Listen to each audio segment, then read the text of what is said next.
antes de nós fazermos o ponto alto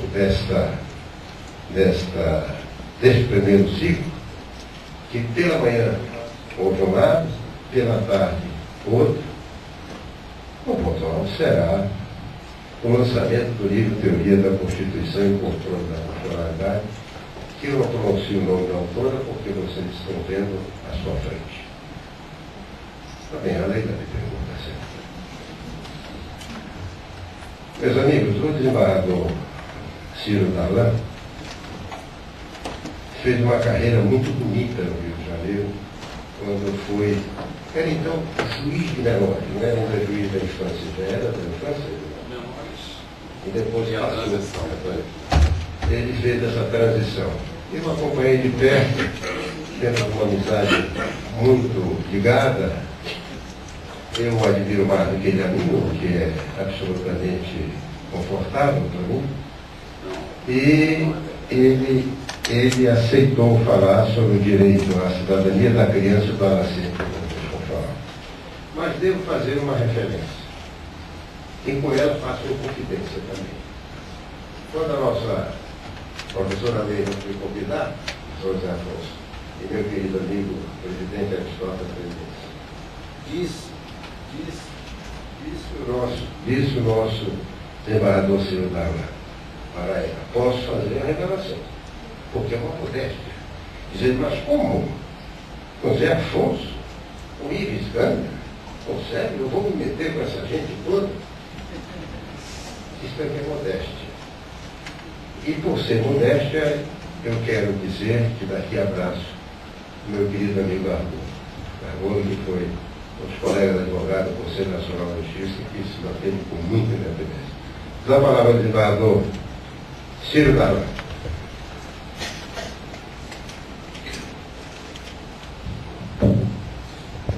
Excelentíssimo senhor senador Bernardo Cabral, preside essa sentada, a quem agradeço pela honra de sentar à sua direita.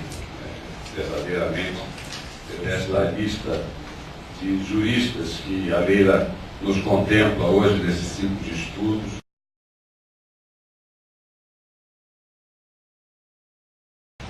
o menor de todos eles. Mas não menor a causa que eu pretendo aqui expor e defender, embora no contexto jurídico ela ainda esteja relegada ao último plano, quando, ao contrário da nossa prática, a nossa legislação está na primeira linha da legislação de todo o planeta, graças, sobretudo, à sensibilidade do legislador constituinte, então liderado pelo ilustre constituinte e relator da Constituição, senador Bernardo Cabral. Quero agradecer também ao professor José Afonso da Silva pela honra de partilhar dessa mesa, ao querido professor, amigo, mestre, desde de tempos da UERJ, professor Ricardo Pereira Lira, e a Leila, minha amiga de bancos universitários, e só por isso justifica a inclusão do meu nome aqui neste ciclo. É só mesmo o fato desta amizade longa, duradoura, e esta amizade, e esta admiração que tenho por ela, justifica estar aqui para falar sobre a criança e o adolescente no contexto da Constituição. Tradicionalmente, nós temos no Brasil uma história de muita violência, de muito sofrimento, e muito abandono com relação a crianças e adolescentes. Desde que aqui chegou o colonizador, já com os primeiros passos na área de educação que nos trouxeram os jesuítas, já demonstraram qual seria o lema, qual seria o caminho a seguir. A escola apenas para os filhos dos privilegiados. As escolas dos jesuítas eram frequentadas pelos filhos dos colonizadores e das pessoas mais ricas e abastadas. Restava aos índios, aos filhos dos negros e às crianças empobrecidas à exclusão, ao analfabetismo, o que não mudou muito até os nossos tempos, apesar de termos avançado tanto na legislação. O que diz a nossa Constituição, no seu artigo 227, que é a norma que norteia toda a doutrina da criança, de proteção à infância e à juventude, a doutrina de proteção integral, hoje vigente no Brasil, é que é dever da família, da sociedade, do Estado, portanto de todos, portanto uma corresponsabilidade que chama e que clama a todos os cidadãos de assegurar à criança e ao adolescente o direito à vida, à saúde, à alimentação, à educação, ao lazer, à profissionalização, à cultura, à dignidade, ao respeito, à liberdade, à convivência familiar e comunitária, além de colocados a salvo de toda forma de negligência, discriminação, exploração, violência, crueldade e opressão. Essa é a norma maior que norteia ou que ilumina a doutrina da proteção integral. Vou fazer, como a Neira me pediu, um breve histórico da presença da criança nas constituições do Brasil. A de 1824, cujo contexto social era ainda de uma sociedade escravocrata, com limitação ao direito do voto, com a maioria da população excluída dos direitos da cidadania, trazia no máximo uma declaração de direitos e tinha como doutrina vigente a doutrina da indiferença, uma ausência de política estatal, o que vigia então com relação a esse segmento da nossa população era apenas atos de caridade, mas um histórico de abandono. E a Constituição de então trazia apenas uma declaração de direitos relegada ao fim da Constituição, nas disposições gerais, e entremeada de assuntos específicos que evidenciam o escasso interesse que o legislador constituinte prestava ao tema. E dizia no artigo 179 que a inviolabilidade dos direitos civis e políticos dos cidadãos brasileiros, que tem por base a liberdade, a segurança individual e a propriedade, é garantida pela Constituição do Império pela seguinte forma, da seguinte maneira. Inciso 1. Nenhum cidadão pode ser obrigado a fazer ou deixar de fazer alguma coisa, senão em virtude de lei.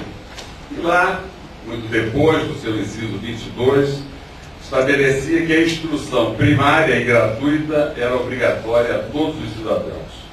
E no inciso 23, que colégios e universidades, onde serão ensinados os elementos das ciências, belas artes, belas letras e artes. Era isso que resumia no texto constitucional alguma forma de direcionamento, e isso falando pura e simplesmente no direito à educação. A assistência a crianças e adolescentes naquela época era limitada às ações de caridade e às ações religiosas, e a grande instituição da época era a Santa Casa de Misericórdia, a Igreja Católica, que através da Santa Casa de Misericórdia, a primeira Santa Casa de Misericórdia foi fundada em 1543, na capitania de São Vicente, e criou o sistema das rodas das casas, um sistema vindo da Europa, do século XIX, e que tinha o objetivo de amparar crianças abandonadas e recolher donativos. A tradicional roda, e ainda temos um exemplar aqui no Educandário Romão de Márcio Duarte, um exemplar, felizmente, ainda é apenas uma peça de museu, mas que consistia num cilindro oco, onde as mães que não queriam, que não podiam manter os filhos em sua companhia, depositavam anonimamente a criança ali e eram recolhidas pelas freiras e criadas pelas freiras de antanho. O direito da criança e do adolescente, portanto, no período de 1891 a 1930, onde a doutrina vigente era a doutrina da situação irregular, tinha como características uma política estatal de controle social, a criança como um mero objeto de tutela, a pobreza e a criminalização eram as categorias destinadas para a infância. A Constituição de 1891 fazia algumas menções, como no artigo 35, dizia que não cabia e que incumbe ao Congresso, mas não privativamente, velar na guarda da Constituição e das leis e providenciar sobre as necessidades de animar no país o desenvolvimento das letras, artes e ciências, bem como a imigração, a agricultura, criar instituições de ensino superior e prover a instrução secundária no Distrito Federal. Naquela época, o que nós tivemos de grande avanço foi a reforma de Benjamin Constant, que tinha como princípio orientador a liberdade e a laicidade do ensino, como também a gratuidade da escola primária. Naquela época, era de 75%, segundo o Anuário Estatístico do Brasil e do Instituto Nacional de Estatística, o número de analfabetos do Brasil. Em 1923, foi criado, por iniciativa de um magistrado, Belo Matos, o primeiro juizado de menores da América Latina.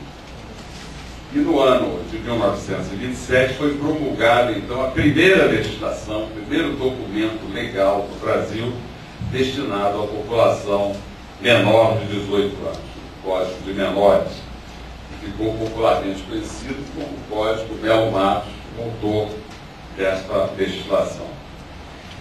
Essa legislação, que antecedia o Estatuto da Criança e do Adolescente e o Código de Menores, tinha um caráter discriminatório, que associava a pobreza à delinquência e encobria as reais causas das dificuldades vividas por esse público. A doutrina vigente era a doutrina da situação irregular, né? Ou seja, as crianças abandonadas pela família, pelo poder público e pela sociedade eram elas que estavam em situação irregular, e não aqueles que as abandonavam, e não aqueles que as relegavam a essa situação. Já no período de 1930 a 1946, o que nós tivemos de avanço foi que a Constituição de 1934 estabelecia o interesse da educação que tinha como objetivo a formação de mão de obra. A Constituição de 34 estabelecia a educação como direito adquirido por todos e um dever tanto do Estado quanto das demais instituições governamentais, junto com a família e com a educação. Já a Constituição de 1937, por ter sido produzida em tempos de ditadura, foi bastante menos flexível em vários pontos. A educação nela apresentada era bastante restritiva e determinadora do que diz respeito ao âmbito social. A prova disto é que destina aos menos favorecidos um tipo de ensino próprio, restringindo assim a possibilidade de ascensão dos indivíduos das classes mais baixas e, ao mesmo tempo, controlando este ensino.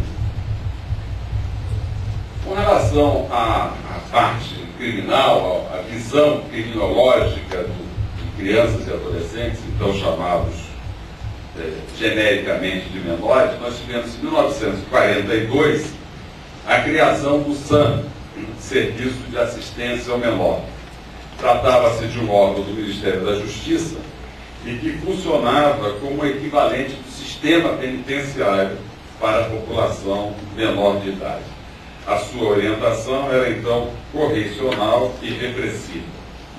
De 1946 a 1964, a Constituição de 46 estabelecia a obrigatoriedade em todo o território nacional de assistência à maternidade, à infância e à adolescência, isso no artigo 164.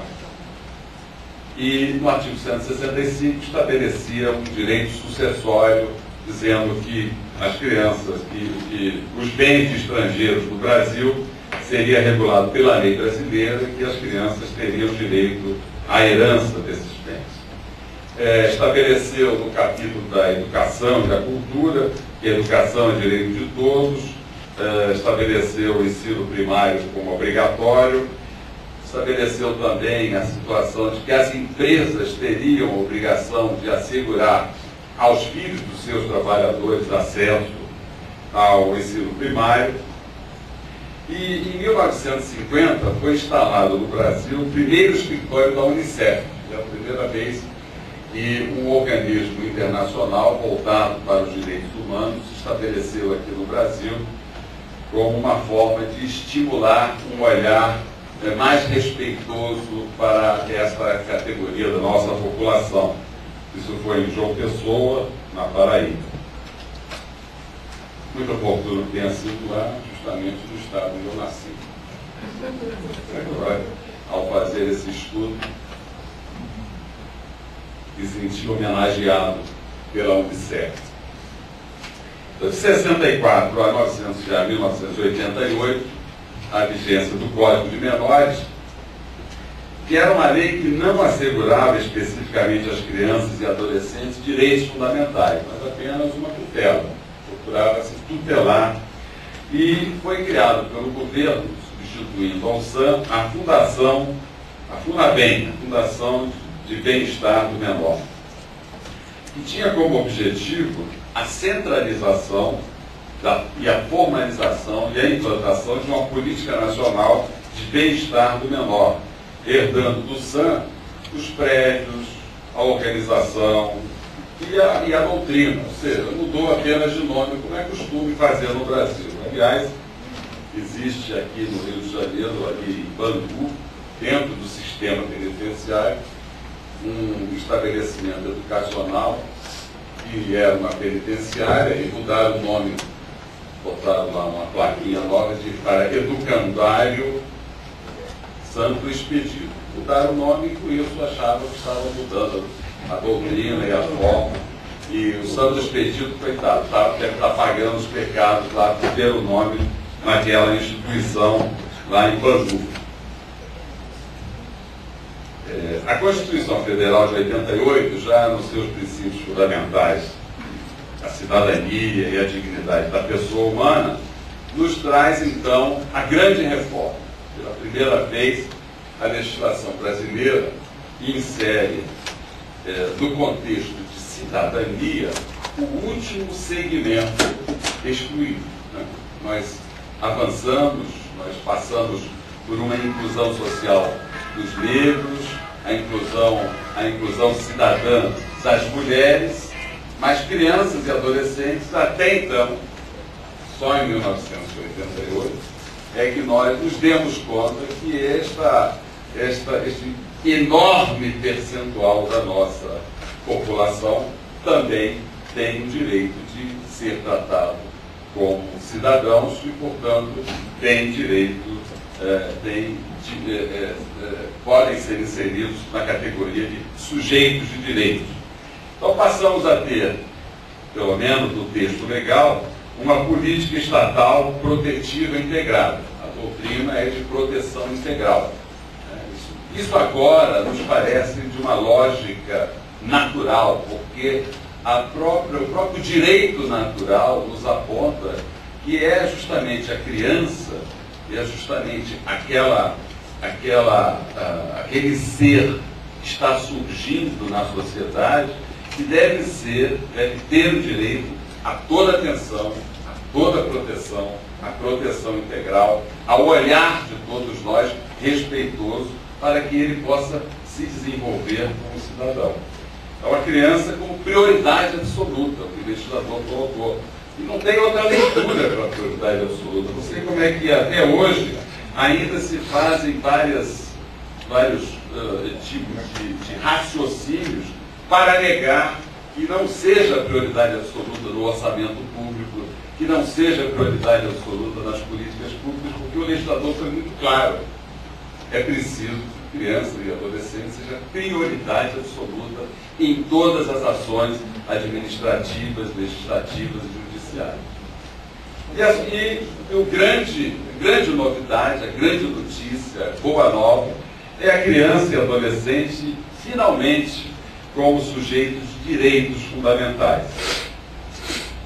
No artigo 5º, estabeleceu a gratuidade para o registro civil de nascimento. Parece escandaloso que ainda tenhamos quase 20% da população brasileira que sequer tem o seu nascimento reconhecido, a sua existência reconhecida.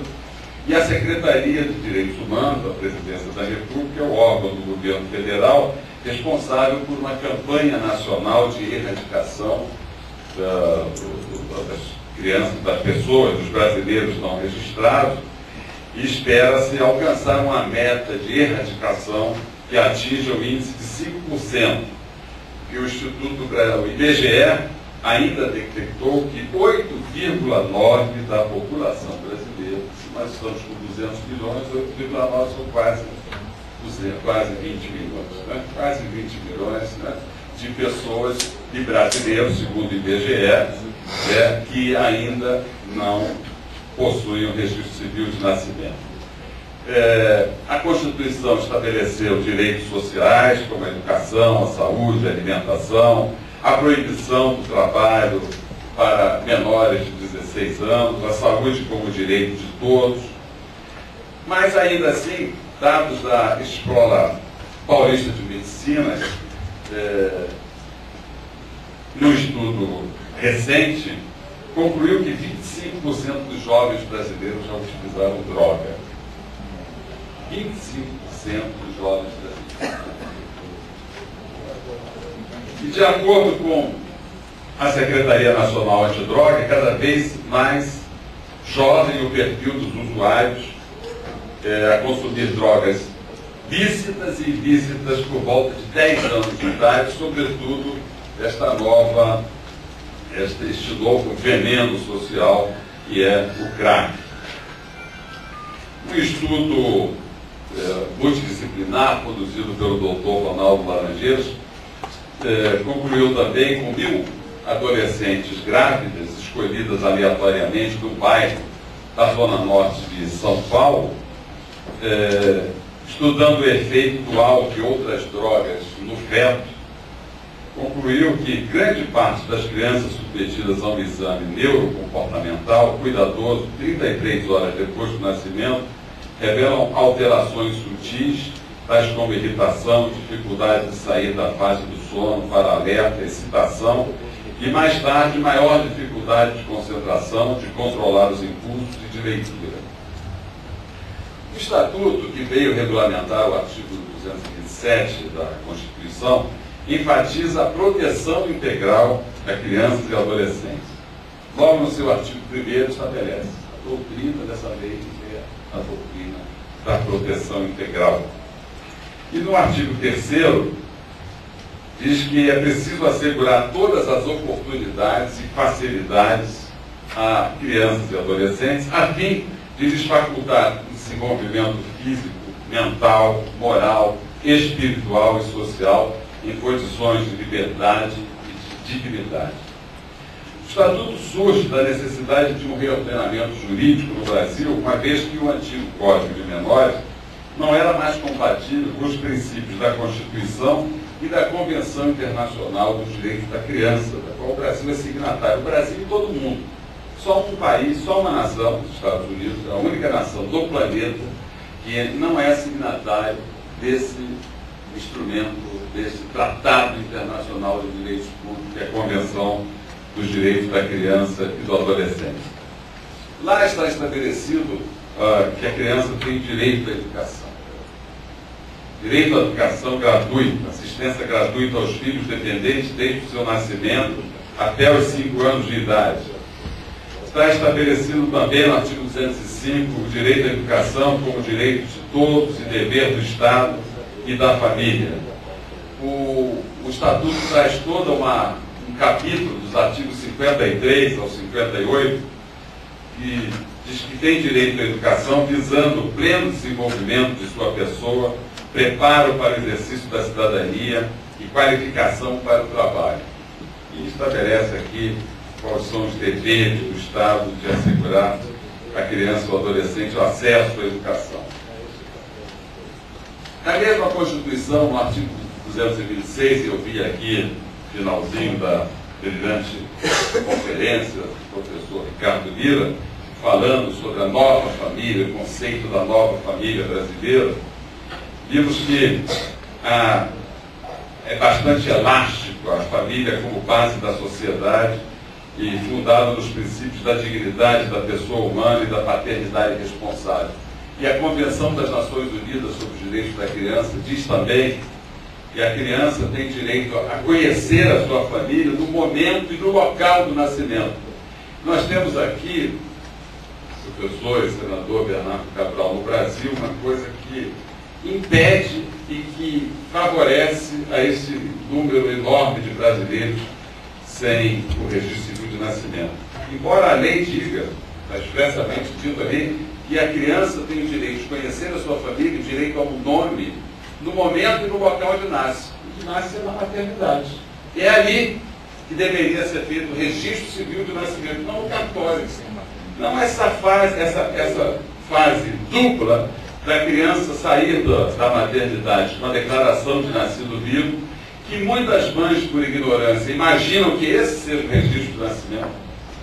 E só vão se dar conta de que não é quando, muitos anos depois, na oportunidade de ingressar na escola, quando lhe pede na matrícula o registro de nascimento, se verifica que o que ela tem em mãos é uma mera declaração de nascido vivo, e não a certidão de nascimento. Portanto, urge que se faça uma reforma na nossa disciplina de registros públicos, na lei de registros públicos, para que a criança saia efetivamente da maternidade, do hospital, já com registro civil de nascimento. Isso resolve, pelo menos, grande parte dessa questão do subregistro, de pessoas que passam a vida inteira, muitas só vão ter registro depois de morta, porque para enterrar tem que registrar. Então, a Constituição também consagra o direito ao afeto, né, que tem justificado, inclusive, novas modalidades de família, a família homoafetiva, as famílias baseadas no afeto, elevado à condição de valor jurídico, e a jurisprudência tem consagrado o cuidado com o valor jurídico, ou seja, a atitude de carinho, de aceitação, de diálogo, de coerência, de um mundo criando uma perspectiva de vida para crianças e adolescentes com dignidade. Quando juiz da infância e da juventude, nós criamos uma experiência que, para minha felicidade, estou vendo ser implantada pela Secretaria de Educação do município do Rio de Janeiro. Aliás, nós temos o privilégio de ter uma empresária administrando a educação no município do Rio de Janeiro com muito sucesso. A secretária Cláudia Agostinho está implantando modalidades educacionais exemplares aqui no município do Rio de Janeiro. E a última iniciativa dela é criar a escola de pais, ou seja, a escola de família. Porque muitas famílias, muitas crianças estão abandonadas por suas famílias, porque as suas famílias também foram abandonadas pelo poder público, também foram abandonadas pelos seus pais. Então esse ciclo vicioso precisa acabar. E para acabar, é preciso orientar e apoiar essas famílias. É isso que a escola pública do município do Rio de Janeiro está fazendo. Ou seja, trazendo as famílias para a escola para, através de programas de orientação e de apoio aos pais dessas crianças das escolas públicas, dar para elas noções de responsabilidade e noções de como se devem educar efetivamente os seus filhos, que é a ajuda, que é o apoio, que é a orientação que essas famílias necessitam. Quer dizer, quando o juiz da infância e da juventude, as crianças e adolescentes que estavam abandonadas ou sendo vítimas de violência, ao invés de punir essas famílias, o que nós fazíamos era trazê-las para a escola de pais. A grande punição que era dada a essas famílias era obrigá-las a participar de um curso de orientação e de apoio. E isso nós estamos vendo com muita alegria sendo agora implantado pela Secretaria Municipal de Educação do Rio de Janeiro. A outra modalidade, já que sabemos todos, já foi aqui enfaticamente dito, que sem a família ninguém desenvolve. Sem o lar não há quem desenvolva. Sem um lar bem constituído não há quem desenvolva. Nós temos hoje no Brasil cerca de 80 mil crianças sem família. Isso são dados ainda a serem melhor apurados, porque apenas não se faz pesquisa sobre criança no Brasil, porque criança ainda não é prioridade absoluta. Mas a Associação dos Magistrados Brasileiros fez um levantamento preliminar e encontrou nas instituições de acolhimento do Brasil cerca de 80 mil crianças abandonadas pelas famílias e que ali estão quando poderiam estar sendo adotadas, quando poderiam estar já sendo colocadas em famílias substitutas. O artigo 227 da Constituição diz que a adoção deve ser assistida pelo poder público na forma da lei e, recentemente, entrou em vigor uma nova lei de adoção estabelecendo regras, como, por exemplo, de que nenhuma criança pode ficar em instituição de acolhimento por mais de 2 anos. Mas não é apenas com decretos, porque se assim fosse, nós já teríamos, há 21 anos atrás, desde que está em vigor o Estatuto da Criança e do Adolescente, resolvido todos os problemas das nossas crianças. Mas é preciso políticas públicas eficazes e efetivas. Nós temos um grande instrumento de proteção e de efetivação desses direitos da criança e do adolescente, que são os conselhos tutelares. São organismos da própria sociedade, onde pessoas eleitas pela sociedade, por um mandato de 3 anos, podem e devem, ao contrário, ou dando continuação ao que fazia indevidamente o então juiz de menores. O juiz de menores tinha essa função também tutelar. O legislador veio dividir essa tarefa. O juiz é para julgar, o juiz é para dirimir conflitos. A ação social, a ação de assistência, a ação tutelar compete à sociedade, dentro deste conceito de corresponsabilidade que a Constituição, no seu artigo 227, colocou para todos os cidadãos. Então, o grande instrumento de efetivação dos direitos da criança e do adolescente é a efetivação dos conselhos tutelares. O Conselho Nacional de Justiça criou recentemente, já tem 3 anos, mas é recente, o Cadastro Nacional de Adoção. Eu tive cuidado de buscar no dia de ontem, porque isso é atualizado por juízes de todo o Brasil diariamente, e existe até o dia de ontem, 24 de março, 8.664 crianças disponíveis para adoção. Também não é o número definitivo, porque no Brasil continental como o nosso, nós sabemos que nem todos os juízes já estão em condições de alimentar esse cadastro como se deseja que o façam instantaneamente, ou seja, que façam online. No momento em que definem a situação jurídica da criança, esses números e esses dados passam por o Cadastro Nacional de Adoção. Mas a criação desse Cadastro Nacional de Adoção já foi um avanço no sentido de facilitar com que pessoas que eventualmente queiram adotar crianças de todo o Brasil, tendo acesso ao perfil dessas crianças cadastradas para todo o território nacional, possam eleger as crianças que virão a ser os seus filhos e assim terão direito à convivência familiar e comunitária respeitada. Outra coisa que precisa melhorar muito e com o fortalecimento dos conselhos tutelares isso poderá acontecer, é a questão da exploração sexual, uma violência inominável, uma covardia, uma crueldade que se pratica contra a criança no Brasil de todas as formas, sobretudo dentro do próprio ambiente familiar. Na família que tem surgido estatisticamente os maiores números de violência de toda forma e, em grande parte, a violência sexual contra as crianças indefesas e que tem, na figura do pai, da mãe, do padrasto, do irmão mais velho, a figura que deveria ser do seu protetor e, na verdade, se transforma no seu explorador. Eu tenho reiterado a todos os presidentes do tribunal, já há 6 mandatos, a criação de uma vara especializada no Rio de Janeiro, que já existem em 8 estados da federação. Nós aqui no Rio, desembargador Semir, costumamos bater no peito e dizer que o nosso tribunal é o melhor tribunal do Brasil. Vírgula, salvo com relação a crianças e adolescentes, porque ainda estamos devendo muito a essa categoria. E uma das dívidas é justamente numa cidade com tanta violência como nós sabemos que existe no Rio de Janeiro e em todas as grandes cidades, o Rio de Janeiro não dispõe ainda de uma vara especializada em violência contra a criança. Temos sim a vara que pune as crianças e os adolescentes. Dentro. Essa nós temos. Isso nós somos médicos.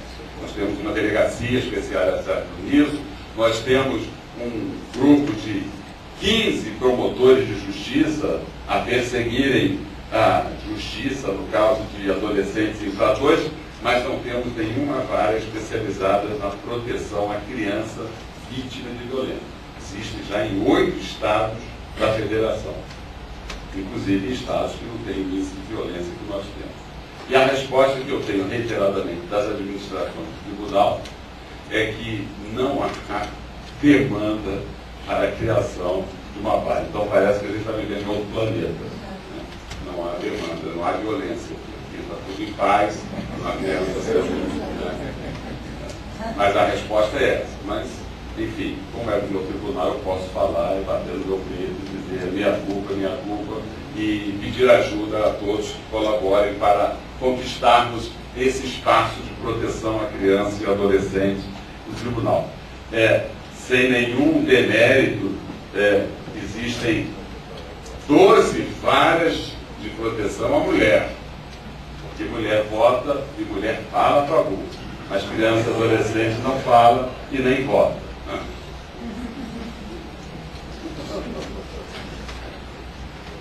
Bom, segundo dados da Unicef, existem 2 milhões de crianças vítimas de abuso e exploração sexual na América Latina e no Caribe. A questão da responsabilidade penal, e é o último ponto, já vou encerrar aqui.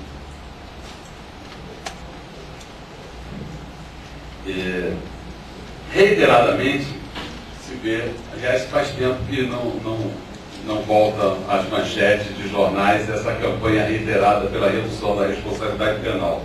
Isso é um bom sinal, porque isso só aparece sazonalmente quando há algum fato atribuído de gravidade a adolescente.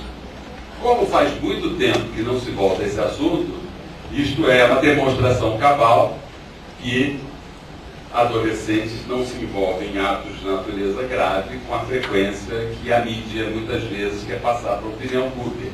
E passa, né? Porque todas as pesquisas, inclusive pesquisa do meio judicial, a ANB fez uma pesquisa e 82% dos magistrados querem a redução da responsabilidade penal. Por incrível que pareça.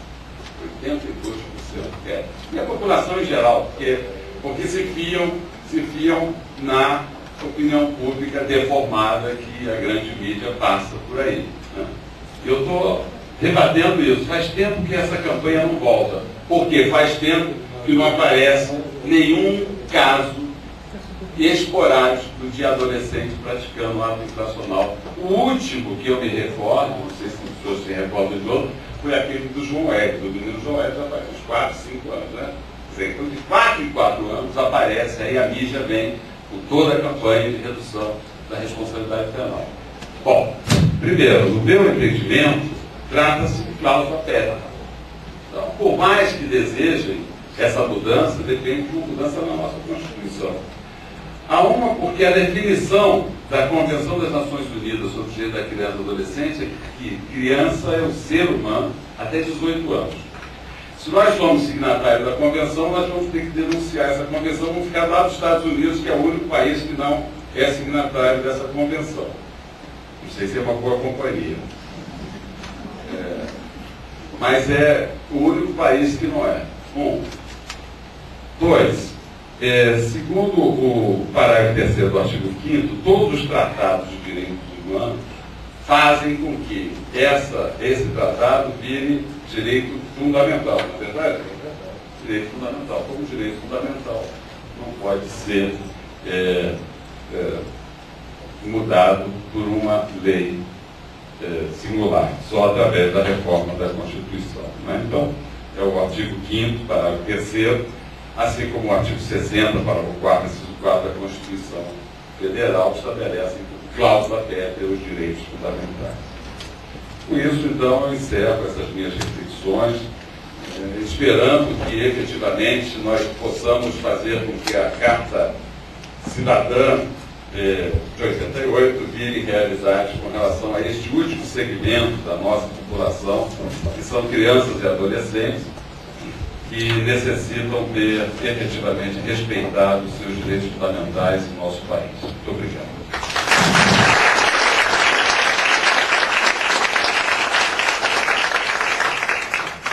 Colegas advogados, ainda há pouco, eminentes estudantes, ainda há pouco o senhor ouviram prestar uma homenagem merecida, lembrando a figura de Círio Graça.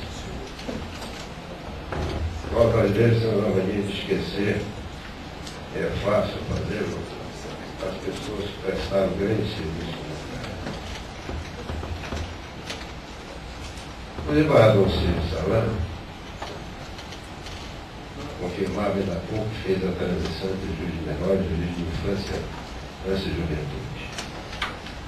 E é por isso que eu também presto homenagem a quem já se foi, não no tempo de vida, mas quem foi também trabalho de menores. Há um juiz, ainda vivo, um desembargador, que era juiz de menores, chamado Alírio Cavalieri. Ele está agora com 90 anos de idade. A idade que está a demonstrar que as pessoas continuam com inteligência. Alírio Cavalieri, uma vez conversando comigo, ele mostrava que nesta questão de menores não se deveria ser apenas a figura que se debruça sobre a letra fria da lei, mas sobre o lado social que a lei tem. Foi um grande juiz de menores.